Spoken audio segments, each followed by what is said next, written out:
Tell me pretty lies, look me in the face. Tell me that you love me, even if it's fake. 안녕하십니까? RNGI입니다.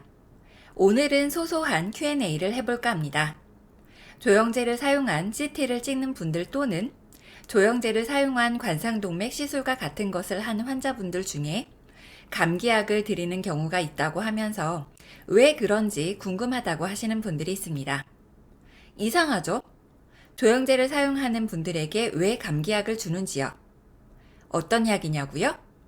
아세틸시스테인이라는 성분명을 가진 약이고 이렇게나 다양한 모양을 하고 있습니다. 성분명은 같아도 제약회사에 따라서 이렇게나 많은 약물이 존재하고 있는 것이죠. 감기약으로 주로 사용되는 이 약이 왜 의료인에게 CT 찍을 때 투약되는 약으로 인식이 되었는지 역할을 알아보죠. CT 또는 일부 MRI, 여러 조형검사 및 시술의 경우 혈관을 잘 볼 수 있게 해주는 역할을 조영제가 하는데요. 말하자면 인체의 여러 조직에서 X선의 흡수 차이를 크게 해서 기관의 위치나 질병을 선명하게 확인하기 위해 사용하는 것이 조영제인데, 요오드가 포함된 조영제가 신장의 기능을 떨어뜨린다고 알려져 있습니다. 아니, 아세틸시스테인의 역할에 대해 얘기를 하는데 갑자기 조영제 얘기가 나오고 신장 얘기는 왜 나오는데? 라는 생각이 드시죠?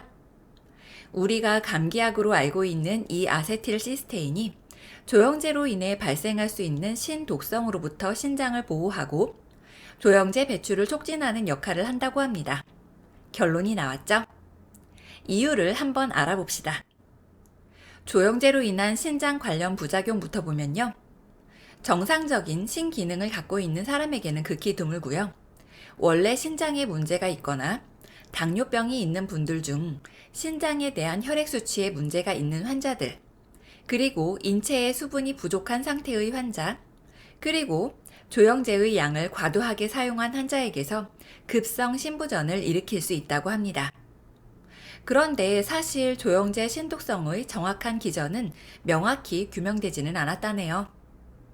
여러 연구 결과에서 제시하기로는 조영제 투입 시 신혈관이 수축되어 허혈이 되면서 신세포의 괴사가 일어나거나 세뇨관의 상피세포에 직접적인 손상을 일으키거나 조영제 투여 시 삼투압의 증가로 신장이 손상될 수 있다는 것. 그리고 그 이외에 활성산소도 관여한다고 합니다. 잠시 이 활성산소에 대해 알아볼게요. 활성산소가 우리 몸에 해롭다는 이야기는 많이 들어보셨을 텐데요. 우리가 숨 쉴 때 산소가 유입되고 산소는 우리 몸 곳곳을 돌면서 에너지를 합성합니다. 그 과정에서 불안정한 상태로 변하여 유해산소로 변형된 것을 프리라디칼이라고 합니다. 활성산소의 대부분은 섭취한 음식물이 에너지로 전환되는 과정에 발생하는데 환경오염과 화학물질, 자외선, 혈액순환 장애, 스트레스 등등으로 활성산소는 더 많아지게 되는 것이죠. 활성산소가 세포막을 공격하고 신장의 세포도 공격하고 결국은 DNA를 손상시키니까 질병을 일으키는 것입니다. 적정량의 활성산소는 우리 몸을 보호하는 역할을 하지만 그 양이 너무 많아지면 동맥경화, 암, 만성질환과 같은 각종 질병과 빠른 노화의 원인이 되기도 한다죠. 아세틸시스테인이 이 활성산소를 제거하는 역할을 한다고 합니다. 다시 조영제 신장으로 돌아와서요. 조영제 신장병증은 병원에서 발생하는 급성 신장 손상의 10%에 달하는 가장 흔한 원인 중 하나라고 하고, 조영제를 투여한 후 24시간에서 48시간 이내에 혈청 크레아틴이 상승하고 3일에서 5일째 가장 심하다가 7일에서 10일에 걸쳐 서서히 회복되는 과정을 보인다고 하죠. 조영제에 의한 신장병증은 증상이 나타나기 전에 예방하는 것이 가장 좋은 방법인데, 신장에 문제를 일으킬 수 있는 요인들을 아세틸시스테인이 예방해준다고 합니다. 그러면 어떻게 작용하는지도 봐야겠죠? 아세틸시스테인이 정확하게는 N-아세틸시스테인인데요.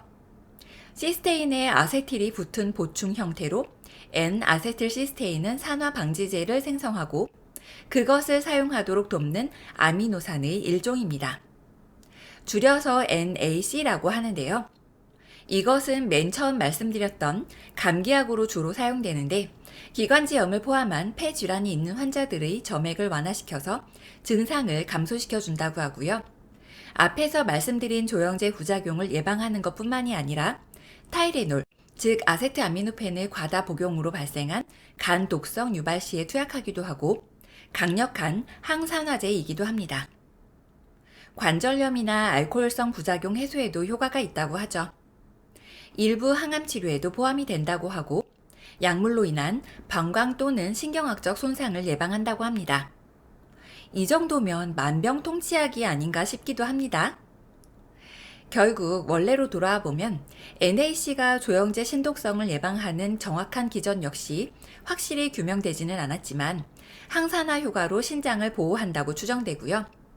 NAC가 산화질소와 결합하여 조영제로 인한 신장 혈관이 수축되는 것을 약화시켜서 혈류를 개선한다고 합니다. 그리고 신장이 허혈되면서 세포 괴사를 시키는 것을 억제한다고 추측하죠. 조영제가 투여되는 검사나 시술 전날 신장에 문제가 있는 분들 또는 당뇨병으로 신장 손상이 의심되는 분들에게는 600에서 1200mg 하루 2번 투약이 되고요. 대략 아침, 저녁으로 드리죠. 그리고 조영제 투여 당일 검사 후 동일한 용량으로 하루 2번 투약됩니다. 대부분 캡슐 하나당 200mg이니까 3알에서 많게는 6알씩 총 4번 투약이 되는 것이죠. 의사 처방에 따라 3일 투약되는 경우도 있습니다. 정확한 시간이나 용량은 의사 처방에 따르면 되겠고요. 환자 결과에 따라 약간씩 다르니까요. 이 NAC가 여러 다양하고 좋은 효과가 있지만 최근에 이 약이 갑자기 코로나 치료에 도움이 된다는 얘기가 나오면서 남용의 우려도 커지고 있죠. 오심, 졸림, 소화불량 등의 부작용이 있고 의사 처방에 의해 먹어야 하는 처방약이니까 절대 오남용은 하지 않아야겠습니다.